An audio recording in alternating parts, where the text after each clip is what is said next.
The drama surrounding the WNBA this season feels less like a sports story and more like the unraveling of an empire that was supposed to be on the rise. For years, the league had been clamoring for mainstream recognition, waiting for the moment when women's basketball would break through into the cultural spotlight. That moment seemed to arrive with Caitlin Clark. She was supposed to be the face of the new era, the magnet who brought millions of fresh eyeballs to the game, the reason networks like ESPN suddenly cared, and the name that could finally elevate the WNBA beyond niche status. But as quickly as that wave of momentum arrived, it collapsed into disaster the second Clark went down with injury. The ratings didn't just dip, they nosedived into record-breaking lows, taking ticket sales, fan engagement, and the league's credibility with them. What was supposed to be the breakthrough year has instead become a cautionary tale in how fragile the league's foundation really is. The numbers don't lie. Since Caitlin Clark's injury, television ratings have fallen more than 50%. The Indiana Fever, once must-watch television because of Clark's presence, have seen viewership crash by over 53%. Fans expected a dip without her on the floor, but no one anticipated a collapse this catastrophic. Without Clark, the WNBA has felt like Netflix without Wi-Fi. Suddenly unwatchable, a product stripped of its spark. Playoff games that should have been the crown jewel of the season have seen ratings drop faster than a dying phone battery. The league's desperate attempts to keep fans engaged feel like trying to keep a party alive after the DJ has packed up and left.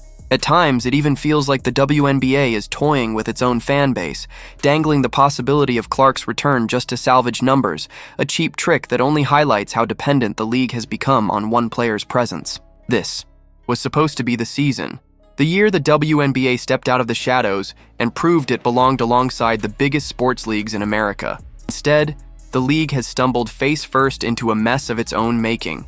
A season filled with injuries, inconsistent officiating, and leadership that seems more interested in denial than in solutions. Fans tuning in for basketball have been greeted with chaos. Foul calls look like they're being made by referees who left their glasses at home. Players are battered nightly with little protection, as though star power is expendable. Caitlin Clark, the league's crown jewel, has spent more time on the bench than on the court. Her body treated like a crash test dummy by defenders while referees swallow their whistles. Angel Reese walked away mid-season, a decision that in any other sport would be shocking, but in the WNBA felt like commentary on how dysfunctional things have become. Everywhere you look, the league's problems stack higher. Attendance is falling.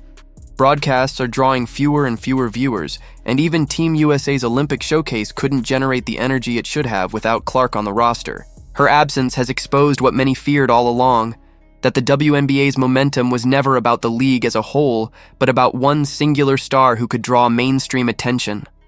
Without her, the hype evaporated, leaving behind empty arenas and declining TV deals. What should have been growth has instead been exposed as hollow. It is not a league standing tall on its own 2 feet, but one leaning entirely on a single player, and when that player goes down, everything else collapses. The officiating, too, has become its own spectacle of disaster. Some games feel like basketball, while others resemble professional wrestling, with players shoved to the floor and borderline assaults brushed off as normal contact. The inconsistency is maddening. In one matchup, a shove goes unnoticed. In another, a sneeze earns an ejection. If referees had a stat line this year, it would read like a parody: 0 turnovers, infinite bad calls. Fans watch in disbelief, questioning whether the WNBA even wants its games to be watchable. Because when viewers can't trust the officials to do their jobs, when they can't trust that stars will even finish a game healthy, why would they stick around? What's worse is the commissioner's response. Instead of addressing the crisis, instead of acknowledging what's plainly visible to anyone paying attention, the league's leadership insists everything is fine. They talk about growth, about momentum, about expanding the fan base, while arenas echo with empty seats and television ratings collapse by double digits. It's denial at the highest level, the kind of PR spin you'd expect from a failing company trying to convince investors it's still thriving. It's the captain of the Titanic bragging about how great the ship looks underwater. Fans see through it.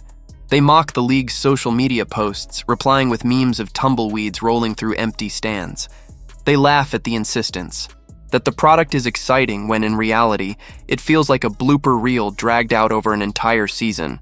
And yet, behind the sarcasm, the laughter, and the memes, there's a deep frustration.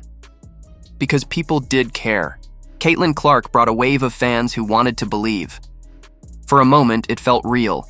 ESPN highlights, national conversation, tickets selling like never before. Casual sports fans tuned in, curious to see if the hype matched reality. It did. Until Clark was battered into the injury list and the league did nothing to protect her. That failure isn't just bad luck, it's bad leadership. The NFL protects its quarterbacks like priceless artwork because they know the entire product depends on it. The NBA bends over backward to ensure its stars are healthy and marketable. The WNBA, by contrast, let its most valuable player take constant punishment until she couldn't play. The result was predictable. Momentum gone, ratings dead, and ticket sales in free fall. This isn't just a rough patch, it's an existential problem. If fans feel like the product is unsafe, unfair, and unstable, they won't invest long term. And right now, the WNBA looks like a league held together by duct tape, lurching from one crisis to the next. Investigations into fans, constant controversies over officiating, players abandoning the season, stars sidelined with injuries. This isn't a picture of growth, it's a picture of collapse. Die-hard fans feel betrayed. Casual fans have moved on. And yet the commissioner continues to insist everything is fine, smiling into cameras while the league burns behind her. At its heart, this is about more than one player. The WNBA is absolutely bigger than Caitlin Clark. But the truth is hard to ignore. She is the only player moving the tide in a way that reaches mainstream audiences. Without her, the league's weaknesses are impossible to hide. And so the season trudges on, limping toward a finale that feels less like a celebration and more like a warning sign, unless something changes, unless leadership prioritizes player safety, unless officiating is overhauled, unless stars are protected and supported, the WNBA will continue stumbling into the same problems year after year. What makes it most tragic is the wasted opportunity. With Clark at the center, the league had people talking, tuning in, and caring. That momentum could have been harnessed to build something sustainable. Instead, the WNBA became a case study in how not to run a league. Injuries were ignored. Referees went unchecked, and leadership clung to denial as everything unraveled.